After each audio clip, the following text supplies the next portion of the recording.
All right, Coach, if you could just start off with an opening comment about Saturday's game against Elon. I thought it was an exciting football game, exciting college football game, great atmosphere.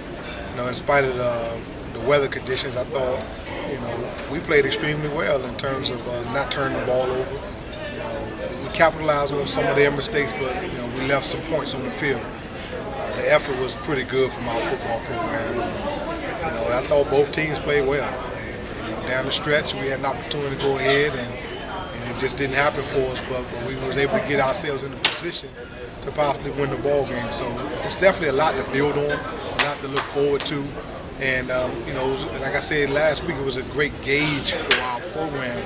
And if that's any indication, we're on the right track to be a pretty solid FCS football program. So in that case, I know you go out there trying to win every game you possibly can, but if you play that well and kind of prove yourselves, is that almost more important than the W&L in that situation right now? I guess you look at that at the end of the season, but right now while you're kind of going through it, there's not horseshoes. We ain't trying to be close. We want to win ball games, and we have to stress the importance of winning football games, especially when you practice hard and you work hard during the course of a game, and it comes right down to it, and you have a chance to win and you don't. So you want to see where you messed up and where you can get better. And as a football coach, I want to make sure that I can put those guys in the best possible position to be successful. And then as football players, I need them to take ownership of how could they have gotten better, what could they have done differently. We'll identify those things. We won't harp on them, but we'll identify those, and then we'll move on and get ready for our next ball game. You had a tough time in the rain with it, but is the holder, snapper, kicker situation the toughest part of recruiting at this level to identify those guys and get them on your campus? It's tough to get those guys, but I think we have good ones. So, we made all 6 extra points before that. He made his first field goal of the year, and then Oleg has his routine that he goes through. I think that was interrupted in his the extra point that he missed, because we had ran a guy on late. But other than that, I'm very confident in Oleg's ability to kick the ball, and Zach's ability to snap, and Jordan's ability to hold. What's the scouting report on Savannah State? It's obviously a program that's sort of struggled a little bit. What do you have to do to pull off a victory here? Well, we got to take what the defense gives us. From an offensive standpoint, they want a lot of cover 4, and they're gonna put guys deep. They want to try to keep things in front. And if they do that, then we want to go ahead and take what they give us, and dink it. And if they empty the box and go cover 4, we got to be able to run the football. On defense, one of the things is they played a couple quarterbacks last week. The other guy got a little banged up. So what we need to do is be prepared, be solid in our base packet, and be able to make the adjustments on what they're trying to do from there. Obviously, guys are going to be upset after losing a close game at home like what happened against Elon. Talk about, as a coach, how they handle it. How did they handle it? Obviously, they're going to be upset about it, but in terms of moving on and starting to put it in the past and focus on the next game. That's what Sunday is all about. Saturday, I think we all were pretty upset. I know I was, and you should be. You worked hard, it just didn't go your way. This is an emotional sport. On Sunday is when you kind of lick your wounds, you watch the film, you evaluate yourself. Monday is a day off. Today, Tuesday, you go back out on Tuesdays, and you work out Tuesday morning, and then you come to practice with Savannah State on your mind. We won't hold grudges. I give the guys a recap of what I think and how we can get better, and then you move on. It's the same approach as it's been every game. We won't vary our approach, and we won't let those guys waddle in their self-pity or be upset. It's over with.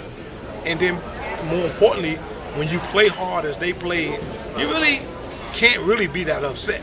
And as a coach, I want to be mad we lost, but now I'm looking at the film and I say, man, them boys gave me everything they got.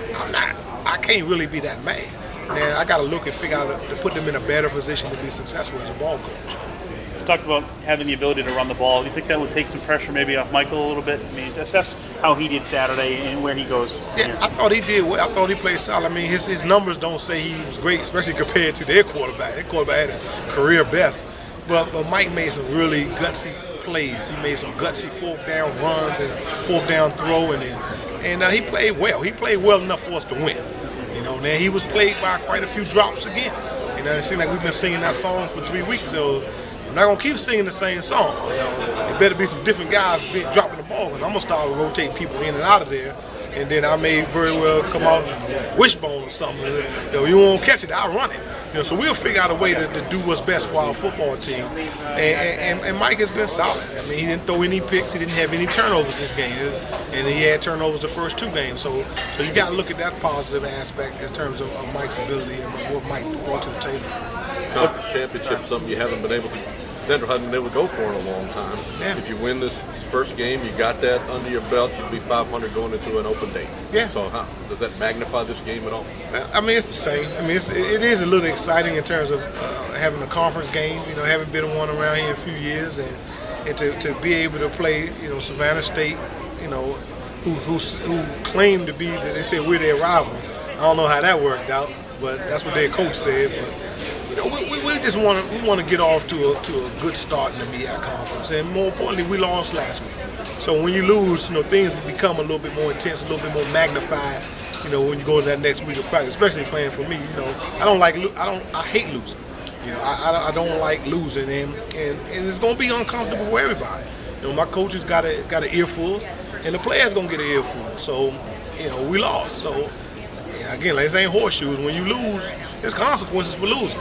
That's not gonna we're never gonna be satisfied with losing. We're never gonna accept losing.